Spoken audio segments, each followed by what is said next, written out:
Please do remember, I am no mechanic and this might be a terrible idea.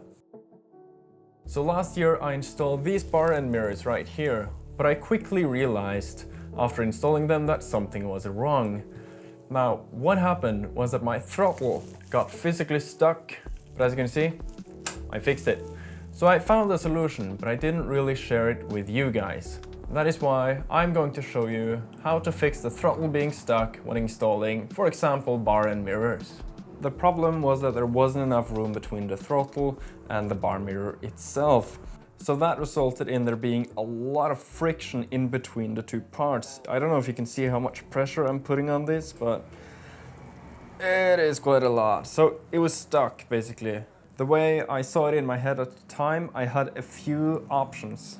Get new mirrors, buy some sort of expensive spacer. I could also cut the tip of the grip right here.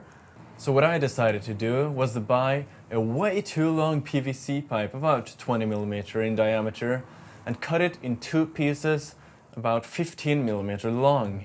Now, it might not be necessary for you with your handlebars, but with mine I had to put two so that it would be properly in place. And that is how I made my spacer. Wow. Now, please do remember, I am no mechanic and this might be a terrible idea, but I have had it like that in my bike on various track days, stuff like that, for I would say about a year. So it does work.